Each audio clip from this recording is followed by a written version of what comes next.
अभी भारतीय रुपया डॉलर के मुकाबले लगभग 90 रुपए प्रति डॉलर हो गया है, जो अब तक की सबसे कमजोर स्थिति में है। अब मान लो सो के उठे और पता चले कि रातों रात $1 1 रुपए के बराबर हो गया है। आईफोन जो $1000 यानी 90,000 का आता है, वो आपको सिर्फ 1000 रुपए में मिल जाएगा। पेट्रोल डीजल का दाम 1 रुपए प्रति लीटर के आसपास हो जाएगा। फॉरेन ट्रिप इतना सस्ता जैसे बाजार गए और शाम को वापस घर आ गए, मतलब पैसा ही पैसा होगा।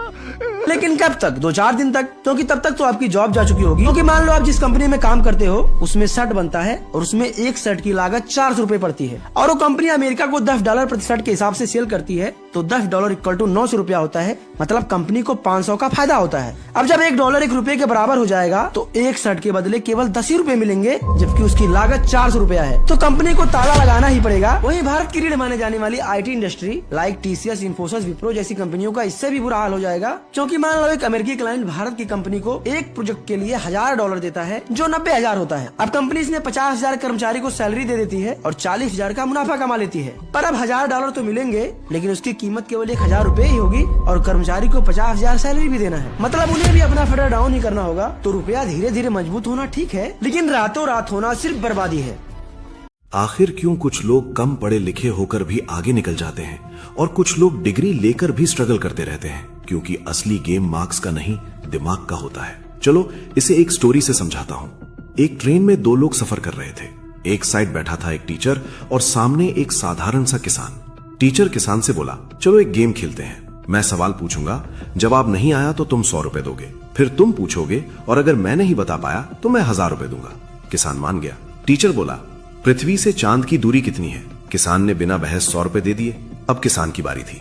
उसने पूछा, वो कौन सा जानवर है जो पहाड़ चढ़ते समय 3 पैर का होता है और उतरते समय 4 पैर का? टीचर सोचता रहा और आखिर में उसने 1000 रुपए दे दिए। फिर बोला, बताओ आंसर क्या है? किसान ने जेब से 100 रुपए निकाले और टीचर को दे दिए। लेसन साफ है, सक्सेस हमेशा नॉलेज से नहीं आती, सक्सेस आती है स्ट्रैटेजी से। टीचर फैक्ट्स पर खेल रहा था, किसान लेवरेज पर। स्किल्स सीखी जा सकती हैं, डिग्रीज ली जा सकती हैं, लेकिन अलग सोचने की आदत हर किसी के पास नहीं होती। $1 अगर 100 रुपए के बराबर हो जाए तो हम आम इंसान को इससे क्या ही फर्क पड़ेगा। अगर आपको भी ऐसा ही लगता है तो ये वीडियो आपके होश उड़ा देगी। तो देखो, हमें अपने देश की जरूरतें पूरी करने के लिए कई सारी चीजें बाहर के देशों से मंगाने पड़ते हैं, जैसे पेट्रोलियम, गोल्ड, इलेक्ट्रॉनिक्स एंड वगैरह वगैरह। अब क्योंकि पूरी दुनिया में ट्रेड के लिए डॉलर का यूज किया जाता है, इसलिए इन सभी सामानों को खरीदने के लिए हमें भी डॉलर ही देना पड़ेगा। अब अगर आज ऑयल का प्राइस $70 पर बैरल है और मान लो कि आज $1 50 रुपए के बराबर होती, तो 1 बैरल तेल लेने में हमें केवल 3500 रुपए देने पड़ते। लेकिन अगर $1 हमारे 100 रुपए के बराबर हो जाता है तो 1 बैरल तेल खरीदने के लिए हमें 7000 रुपए देने पड़ेंगे। और अगर देश में तेल महंगा आएगा तो आम आदमी को भी महंगा बिकेगा। मतलब रुपया जितना गिरेगा, हमारे लिए इंपोर्ट उतना ज्यादा महंगा होगा। इससे इन्फ्लेशन बढ़ेगी और आम आदमी उतना ही गरीब होता जाएगा। और इसका बस एक ही सोल्यूशन है, इंडिया को डॉलर कमाना पड़ेगा। वो चाहे मेड इन इंडिया प्रोडक्ट्स को एक्सपोर्ट करके बढ़ाओ या फिर फॉरेन इन्वेस्टमेंट लाओ।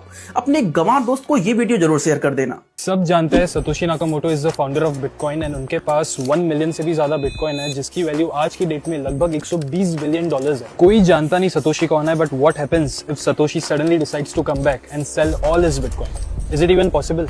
टेक्निकली यस, बट प्रैक्टिकली बिल्कुल नहीं। बट उसके पहले ये समझना जरूरी है कि सतोशी के पास इतने सारे बिटकॉइन आए कहां से। तो बिटकॉइन के स्टार्टिंग कुछ ईयर्स में Satoshi was the leading bitcoin minor. सिर्फ 2 साल में ही उन्होंने 1 मिलियन से ज्यादा बिटकॉइन माइन कर दिया, जिसे वो आज तक होल्ड कर रहे हैं। 15 साल हो गए और अगर कल सतोशी वापस आके अपना सब बिटकॉइन सेल करना भी चाहे तो भी वो नहीं कर सकता है, क्योंकि कोई भी एक्सचेंज या लिक्विडिटी पूल इतना बड़ा ट्रांजेक्शन हैंडल ही नहीं कर सकता। अगर वो अपने टोटल बिटकॉइन का 1% भी सेल करने की कोशिश करे तो भी एक्सचेंजेस और पूरा क्रिप्टो मार्केट क्रैश हो जाएगा। और सतोशी का वॉलेट एड्रेस पब्लिक है, दुनिया भर के ट्रेडर्स हर सेकंड उस वॉलेट को मॉनिटर कर रहे हैं। अगर उस वॉलेट से थोड़ा सा भी बिटकॉइन मूव होता है तो पैनिक सेलिंग शुरू हो जाएंगी and markets will crash before even completes the cell.